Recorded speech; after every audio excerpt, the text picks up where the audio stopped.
Hello and welcome to today's webinar on customer data platforms, choosing the right type for your customer data strategy. I'm Jake Spencer, a product marketing manager at Helium, and I'm going to be your moderator today. And now on today's speaker, Elizabeth Marshall is the manager of solutions consulting in North America, the Northwest and Central at Helium. She is a passionate and well-versed technical solutions consultant with over 10 years of experience in the digital space.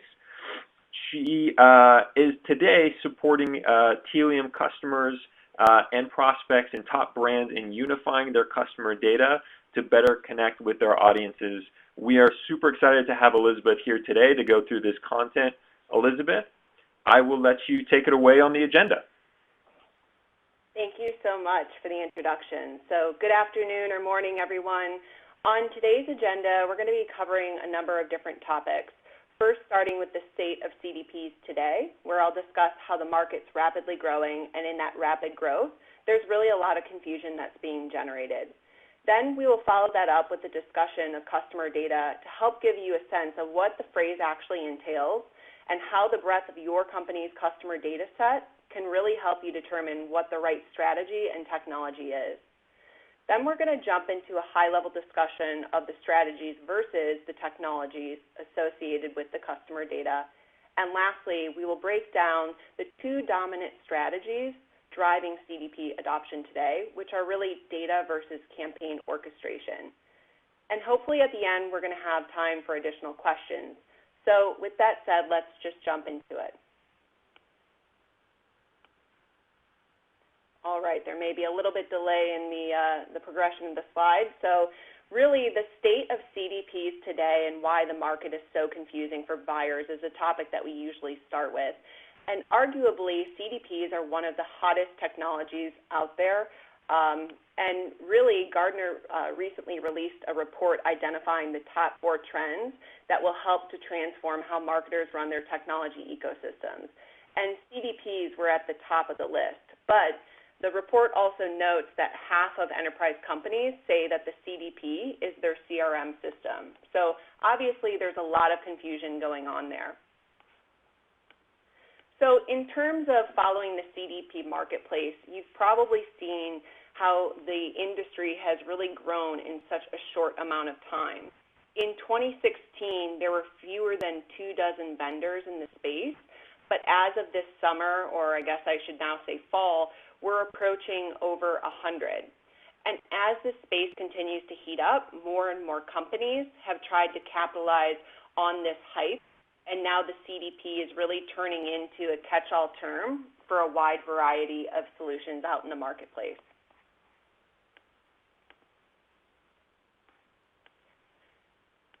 So as you can see, many people reported in January of 2019 that they were actually using a CDP from Salesforce, Oracle, and Adobe.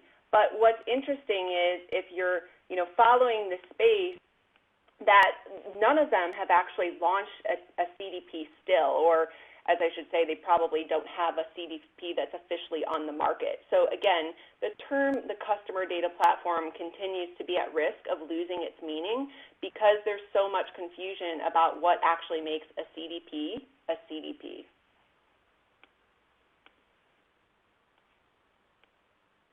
So what is the CDP, right? We need to first define what that context actually means.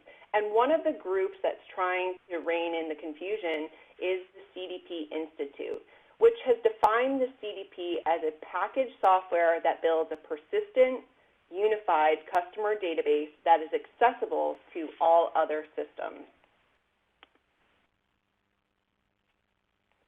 And within really that within the CDP definition, because there's been a lot of confusion and that term is so broad, the CDP Institute offers further subgroups, which are analytics, access, and campaign, and they identify the access subgroup as the quote-unquote minimum requirement, while the other two are analytics and capabilities that are just more towards the analysis and campaign access. Now, on And the important point to note is that you're really focusing on the access CDPs, which are looking at building real-time collection, enrichment, distribution, and the security of customer data, while also building an agnostic environment for optimizing your existing technology investments. While on the other hand, again, you have analytics and campaign CDPs, which are focused on collecting from some of the data source, but ultimately are all about providing those marketing outcomes. So what's interesting to me, having just come from MarTech East last week, is really that the CDP Institute doesn't have any criteria that considers the evaluation of data quality. That's part of the access or analytics or campaign areas. So how can one be successful in analytics and campaign functionality if during the collection stage and at the source of where data is being generated, you're not dealing with data quality? So something interesting to think about. So, what's actually a CDP according to Heliums, right? That's the next thing that we have to start breaking down. And at Helium, we truly believe customer data platforms are about the data. So here's our definition of the customer data platform. A CDP is a company-wide agnostic data foundation which data in disparate source systems can be aggregated and then linked to unique customer identities for persistent use in other technologies. Again, while our definition is similar to the CDP Institute's, the purpose is really focused on building an agnostic data foundation and not about what the marketing outcome is of that data. And really, here's why. It breaks down into three things. First is flexibility, right? You can now integrate with anything and optimize existing technology investments with trusted customer data. The second point is return on the investment. Because you can now integrate with anything and your CDP keeps building tag and connector API integrations, you're relieved of having to do this all of yourself, and you're realizing a tremendous amount of ROI in the revenue of existing tools, training, and configuration. And the third thing is scalability.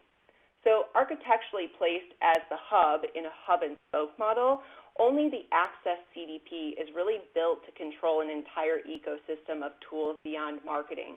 Analytics and campaign CDPs will really not scale to control EDW and data lake feeds. They will not integrate with any machine learning platforms in an effective or realistic manner. And the analytics and campaign CDPs only really seek to move the data into an email tool or invoke a personalization action. Only the Access CDP really has the biggest picture in mind, and that's the entire IT and technology ecosystem.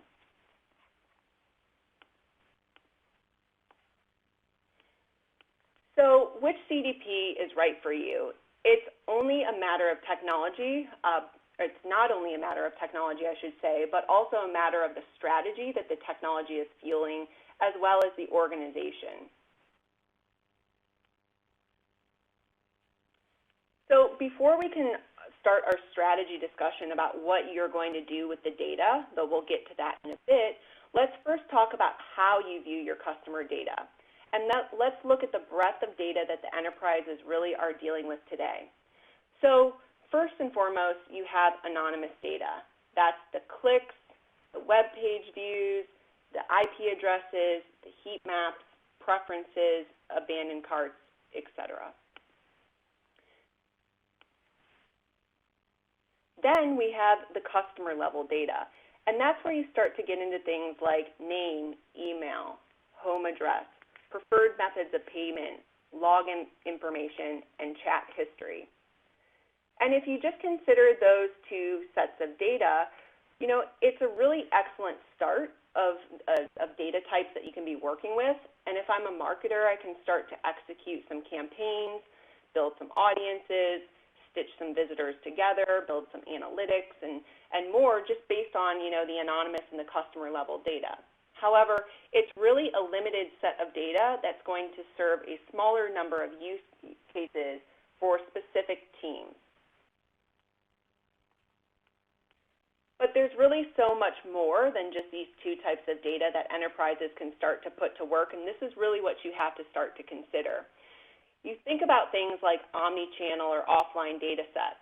These would be data points like customer service calls, brick-and-mortar location visits, beacons, offline purchase history. And then you also have other sensitive data points.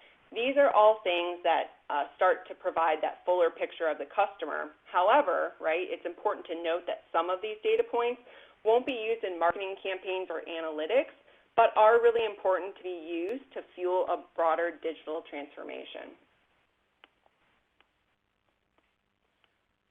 And again, when you look at anonymous, customer, omni, and those additional enterprise data points, you now have what we consider to be a larger and more robust set of customer data that you can really begin to work with. So it's always important to understand a real-world example of how a company is actually benefiting from having that broader set of data that we just illustrated. So this example comes from Belron. Belron's a world-renowned holding company for auto, glass, and bodywork. And they face some of the same problems that many companies do, which is really identifying the customer and creating a personalized experience. But the short engagement cycle accelerates this whole process for them. A windshield purchase is often made under a situation of duress. A customer either needs roadside help to fix their windshield, or they must do so within a few days' time. However, as customers have become more digital, there's been a sea of change in how customers prefer to resolve these types of issues. More often than not, customers are really now preferring to self-serve when possible over calling. And additionally, the customer experience through Belron's call center was really inconsistent, and some of the customers had great experience, but other customers had a poor experience. So by implementing a CDP, Belron actually built an effective digital self-service portal for customers based on data-driven insights that increased their self-service from 18% to 50% in just 2 years, and that unified that portal within the call center experience. And why this is important is because it enabled these users and the call center agents to see their order status, to manage documentation, and to look at the quotation process. This approach really provided Belron with unintended solutions for other challenges, and with Helium, Belron could improve the relationship with insurers it worked with as well as its customers. With a single view of the customer, Belron was also able to provide additional insights from the data that were helpful to that insurer. Now, there's also another layer that they recognized that was beneficial as well. Belron's now able to glean additional insights into customers' cars. For example, they now realize that some of the same car windshields keep cracking, and that raises a red flag that there's a slight misalignment, and that's not easily visible if you're just looking at a certain or smaller subset of data. So again, this is a great example of the benefits an organization can achieve when they expand just beyond that anonymous and the initial first layer of customer-level data. So before we move forward, let's just recap what we've discussed to date about customer data versus marketing data. So again, the customer data is really about fueling the best-of-breed technology stack compared to limiting technology and customer journeys. It's really about empowering the entire customer lifecycle compared to just serving marketing outcomes. It's about building the most complete customer profile compared to having that limited view. Like we just illustrated with Belron, right? If we didn't have that call center data connected to the web and the initial customer data, we'd be viewing the buying cycle as a very incomplete process. And then lastly, the customer data is providing flexibility for multiple use cases across the organization, as opposed to just looking at advertising and marketing analytics alone. So now that we've talked about the different types of data strategies, the question you are all trying to answer is which CDP is right for you? And it's really not only a matter of technology, but also a matter of the strategy that the technology is enabling. So let's call what you're looking at here on this slide Maslow's hierarchy of CDPs. We have technologies, And technologies like CDPs may seem like panaceas for many problems, but they won't fix anything if they're not supported by the right strategies, people, and process. So in this webinar today, we're really focusing on the strategy the CDP is enabling, as this is the critical decision factor that you're going to have to evaluate.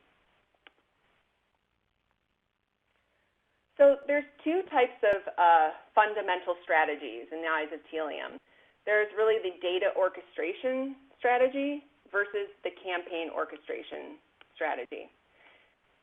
And there's really two questions that you need to ask yourself when you're trying to make this decision on which CDP you'll buy. The first is, will the CDP I'm purchasing be a central hub of trusted customer data across all enterprise teams and technologies? Or will the CDP be a centralized hub of marketing customer data and serve only marketing channel and analytics outcomes?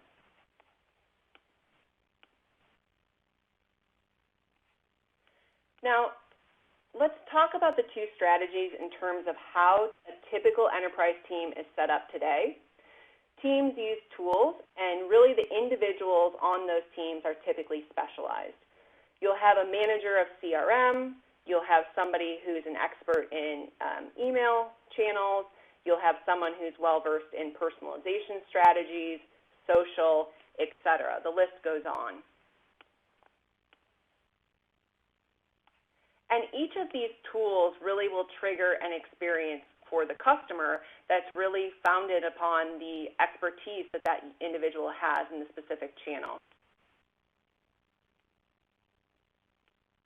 But campaign orchestration is a linear and somewhat static marketing process of creating, deploying, and analyzing campaigns across multiple channels to really build that customer experience.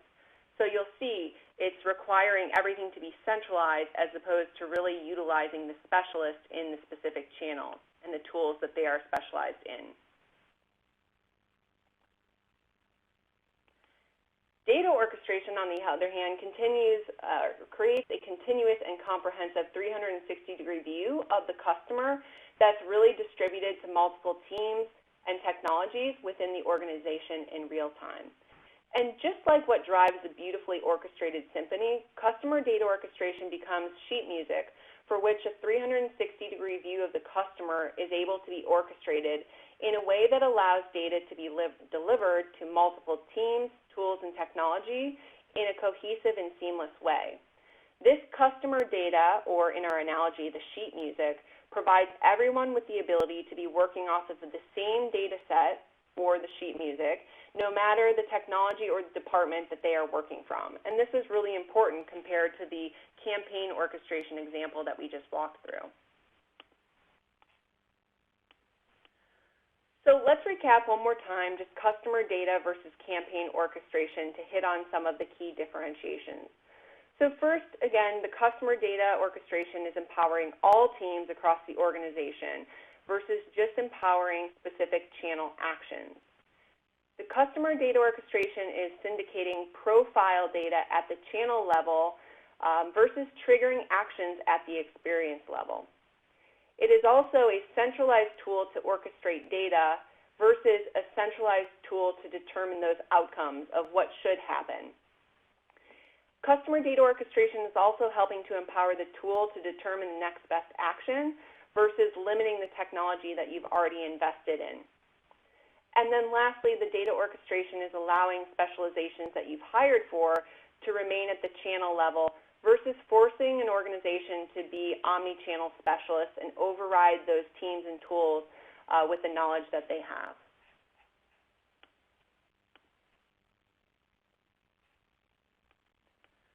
So here's Helium's unique vision for customer data orchestration across the organization. We've built a universal data hub in order for enterprises to achieve it. Our universal data hub works across 5 stages: collect, standardize, transform and enrich, integrate, and activate. And we'll go ahead and break down each one of these in a little bit more detail. First, starting with the collection stage, Heliums providing our customers ways to ingest data from any touch point the organization needs to collect data from.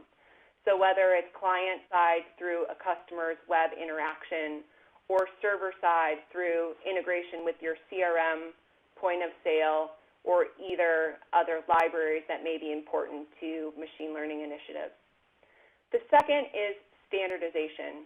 So earlier I talked about data and access CDPs being the minimum set of requirement to be considered a CDP.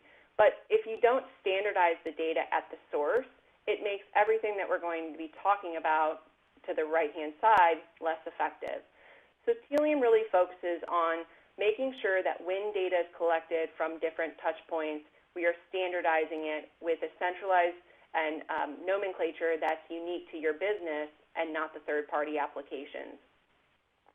The next element is addressing and honoring privacy throughout.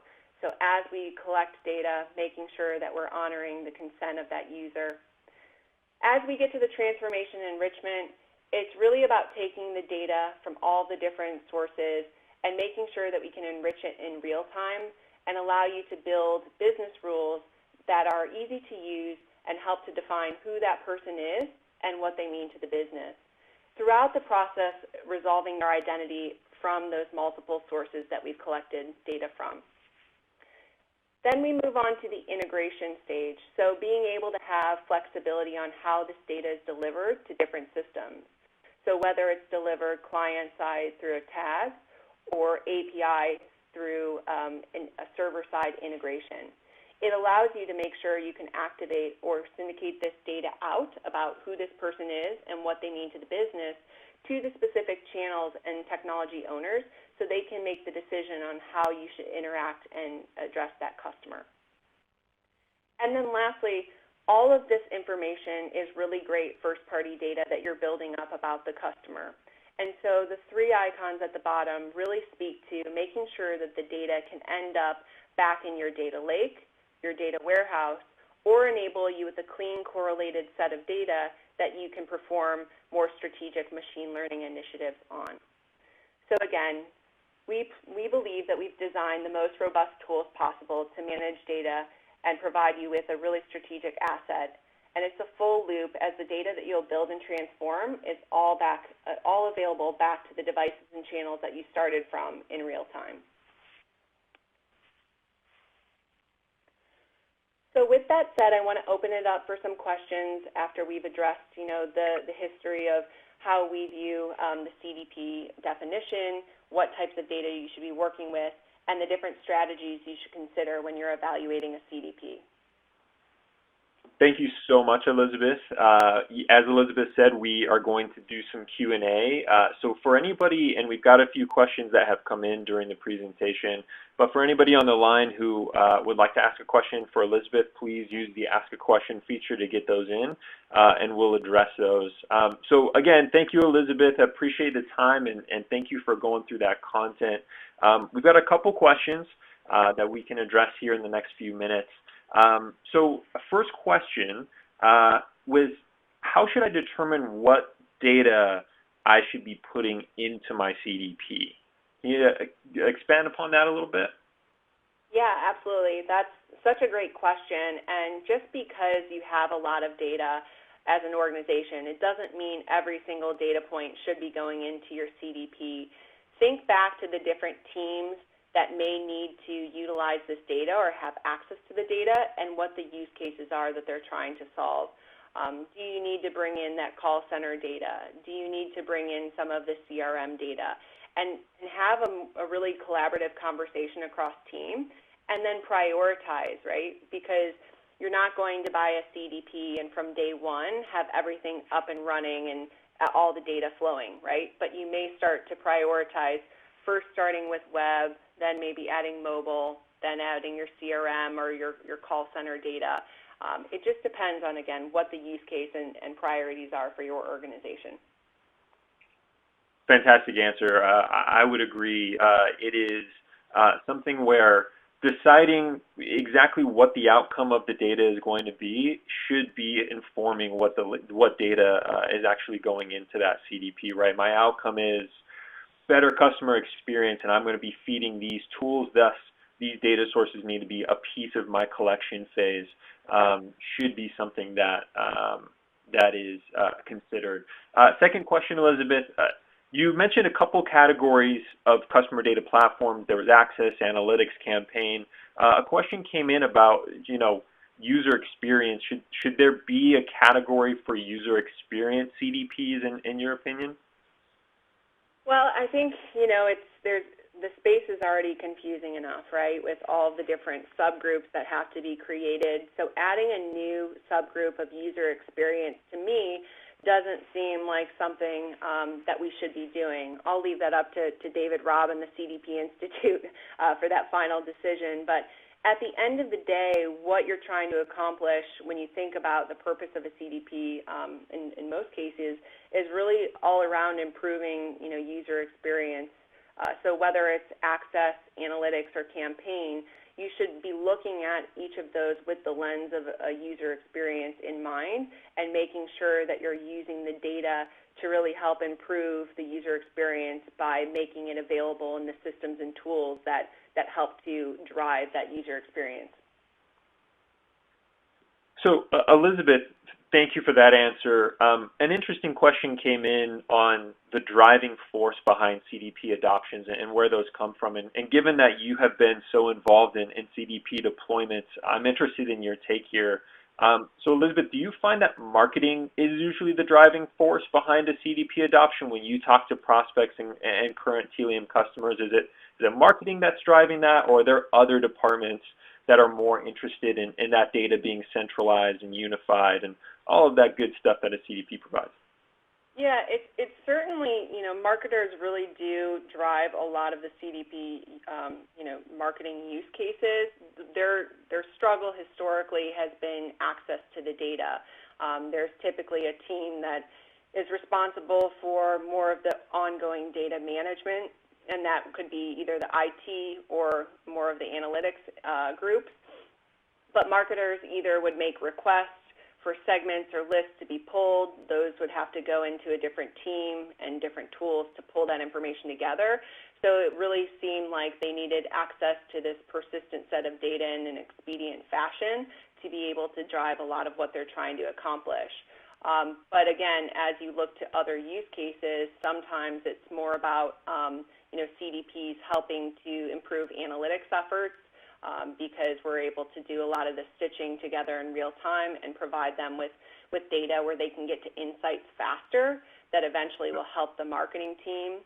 And sometimes it's more about the data science team, right? Making sure that the data scientists can have clean and correlated data sets, so they spend less of their time, with data wrangling and more time developing better models that can be then, utilized from a marketing or activation perspective. So it really just depends on the group, but everybody, when you look at it from different lenses, everybody has a value that they can abstract from the CDP. And I think that's a piece of the organizational process phase as well, and we will have a webinar on, hey, what should my organization really look like around the CDP deployment? And often there's two sides, right? There is marketing outcomes that obviously come with a customer data platform that's driving customer experience. But as Elizabeth mentioned, there's on the other side, IT, data science, data engineering, even analyst work of collecting, unifying, wrangling data can significantly be cut down by the right CDP and the right CDP strategy. Elizabeth, for B2B organizations, we have a question on how effective or meaningful is a CDP for a B2B organization like ourselves, maybe even Helium or anybody else with a B2B model. Is there any special criteria they should be thinking about when selecting a customer data platform, or any tips on B2B organizations? Yeah, no, I mean, we at Helium use our own CDP, so it helps allow our sales reps to enable, for example, if people are on the website and they're looking at specific products of ours, our integration, first and foremost, being able to identify that profile and track their behavior on the website is the first step. The second step is being able to take that information that we have and update our Salesforce instance. So the rep who's associated to that individual and that company can be able to actually start working on that account, right? If, let's just say company A comes to the website, they download a white paper on CDPs, and we want to know that they are potentially interested in CDPs moving forward, we may update our Salesforce instance to say, this company and this person now has an affinity to CDPs. So Mr. Sales Rep, when you reach out to them, make sure that you're personalizing the experience based on their behavioral interaction. More importantly, what we also see is when you think about bringing data in from multiple places, when that sales rep is reaching out and having the conversation now with that prospect, there's interactions that are happening offline. Maybe it's they're talking on the phone. Information can be entered back into Salesforce and updated back to that user's profile. So again, that's a really key way of how we start to utilize data from multiple places, but also wrap it around the construct of that person working for a company. Thanks, Elizabeth. A couple more questions as we wrap up here. So a question about CDPs and DMPs. Where does a DMP fit when talking about a CDP? Is it, is a CDP something that augments a DMP? Is it something that replaces? Where do DMPs differ from CDPs, and where do they maybe fit together? Yeah, no, that's a great question. I feel like, a year ago, or maybe a little more than a year ago, this is a question that was commonly asked, and there was a lot of confusion in the space. But DMPs were really purpose-built to handle a lot of the display and media activation. So when you think about the unified approach to customer data orchestration, a DMP is just another activation channel. You're utilizing data from multiple sources, and you're pushing that information out to the DMP, but at the same time you're pushing that information out across all of the other channels. And where it really differs even further is the fact that this profile, if we go back to the definition, is persistent over time. There's no expiration of cookies or anything like that. It's going to be this stateful visitor profile that continues to build and build and build, which is inherently different than what you experience with a DMP. Perfect. Let's do two more questions, Elizabeth, with the time remaining. So going back to, and maybe this is a little bit more of a Helium question, going back to that data supply chain graphic and our unique vision for customer data orchestration,